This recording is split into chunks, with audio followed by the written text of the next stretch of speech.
The pack cast her out for protecting a lost pup. Their mistake changed everything. It was the kind of night that made even the toughest animals want to stay hidden. The wind was cutting through the pine trees like a knife, and the temperature had dropped so fast that the ground was beginning to freeze. Out there, in the thick forest just outside a small town in Montana, a wolf-dog pack was on the move. They had been together for years, a tight group, maybe 7 of them, and they knew every rock and every trail like the back of their paw. They moved in silence. They moved as one. At the back of the group was a female the pack had never fully welcomed. She was around 4 years old, medium-sized, with gray and brown fur that blended perfectly into the shadows. She was not the weakest in the pack, but she was never the strongest either. She sat somewhere in the middle, not quite trusted, never quite included. She had her place, and she kept to it. That night, like every other night, she followed the others without making a sound. Then something stopped her. Near a small creek at the edge of the forest, she heard it. At first it was easy to miss, just a tiny sound, like the wind catching on something soft. But she stopped walking and turned her head. There it was again, a whimper. The kind of sound that is so small and so broken that it almost disappears into the cold air before it even reaches your ears. She stepped closer. There, half buried in the mud at the edge of the creek bank, was a puppy. Just a small one, maybe 9 or 10 weeks old. His ribs were showing through his damp fur. His legs were shaking, and he could not even lift his head properly. He was not from the wild. He smelled like humans, like a house, like something that had been separated from everything familiar and left out here alone, with no idea how to survive. The rest of the pack had already noticed. They gathered around for a moment, looking, sniffing, and then the alpha, a big, heavy male who had led this group for years, turned away. Just like that. He gave one low sound, a signal to move on, and the others obeyed. One by one they turned their backs and disappeared into the dark trees. To them, this pup was not family. It was not their problem. In the wild, you do not stop for strangers. You do not risk the group for something that has nothing to give back.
Maybe it was instinct.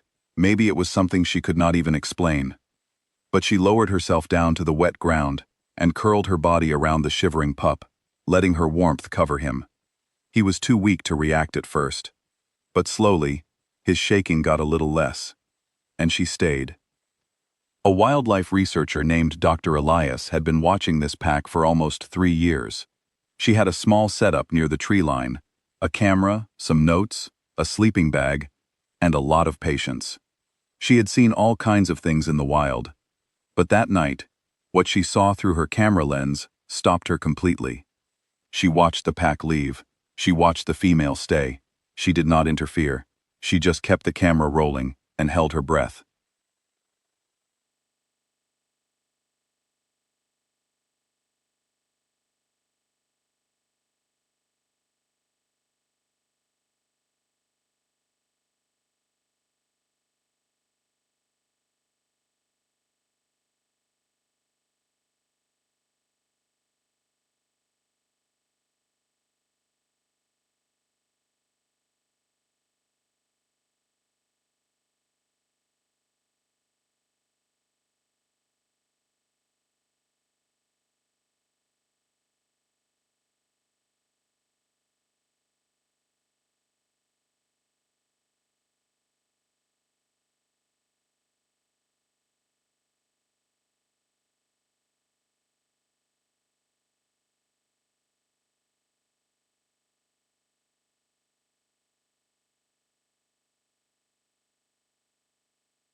He growled again, louder this time.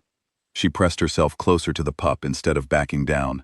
The alpha snapped at the air, one sharp, final signal. In this pack, that meant one thing.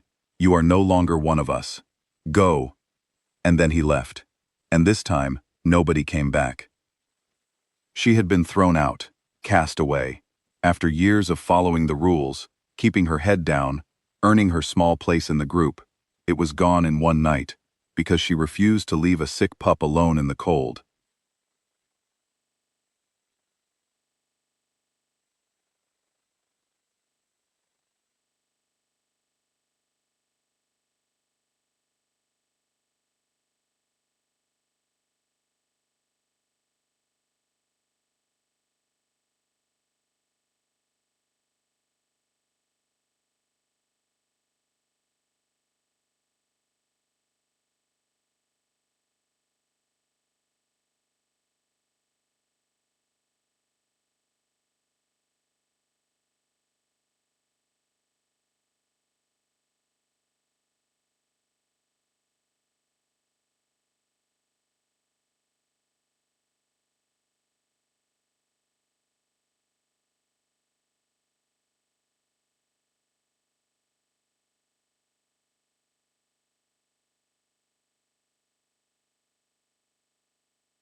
You do not risk your safety for something that cannot protect itself.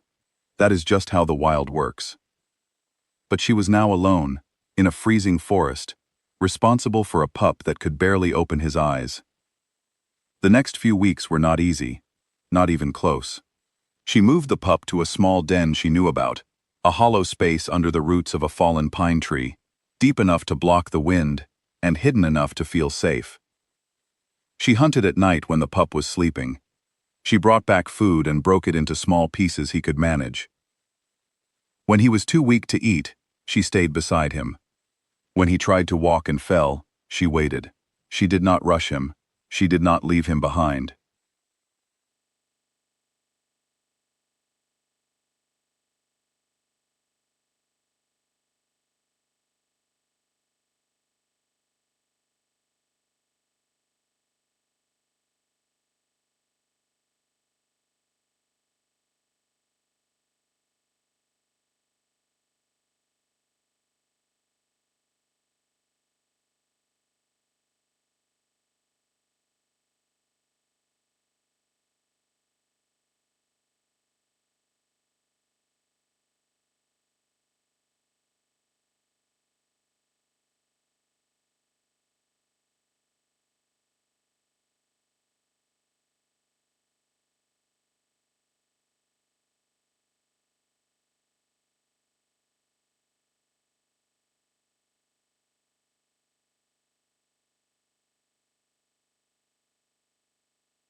She watched the female stand between the den and a group of coyotes one evening, not barking, not retreating, just standing there, solid as a wall, until the coyotes decided it was not worth it, and moved on.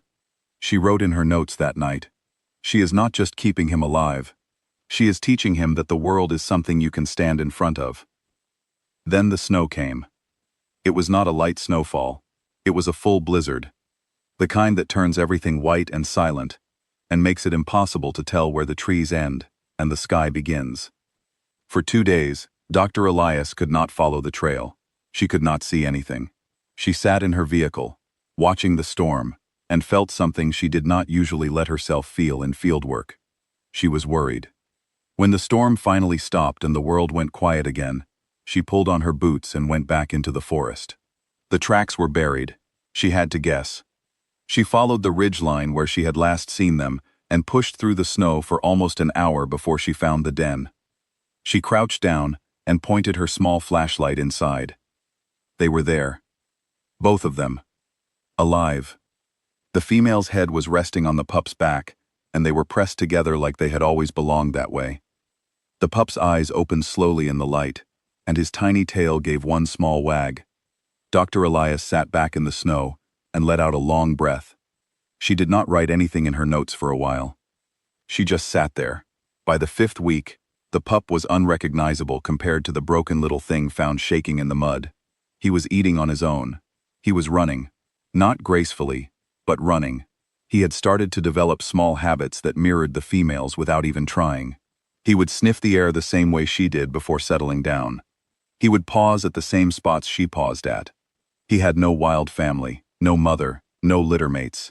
But he was learning what it meant to belong to something from the only teacher he had. And then, on a still gray afternoon in week 5, the pack came back. Not loud, not aggressive. They appeared at the tree line like shadows and just stood there. The female saw them first. She went very still. The pup, who had no reason to fear them, and no instinct telling him to, simply walked forward and sat at the edge of the open ground between them. He looked at the pack looked at him. The alpha stepped forward slowly, and Dr. Elias, watching through her lens, noticed immediately what she had not been able to see from a distance. The alpha was limping, badly. His back right leg had been caught in something, maybe a trap, maybe an injury during a hunt. Whatever it was, it had taken enough out of him that the pack had been struggling.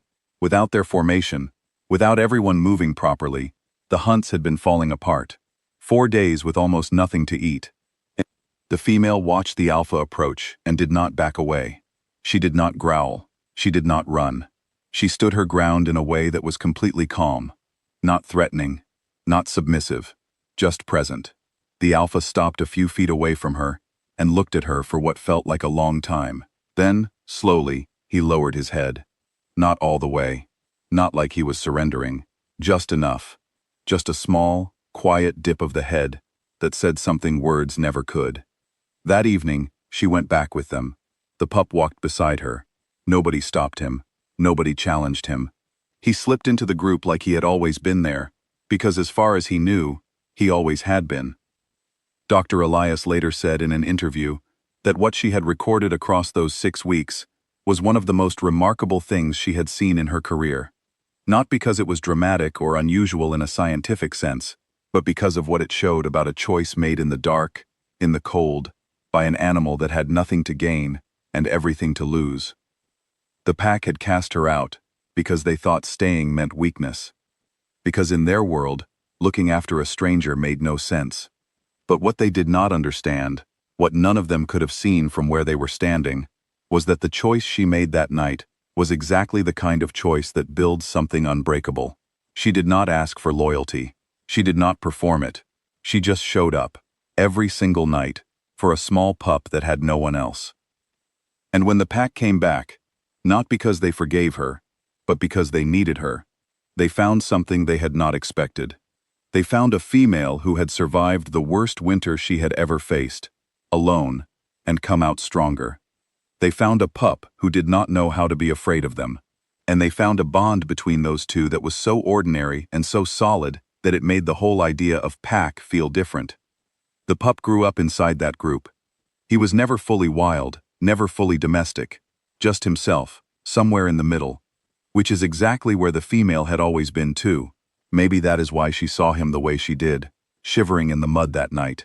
Not as a stranger, not as a problem, just as something small and alive that needed somebody to stay. She stayed, and that changed everything. End of story.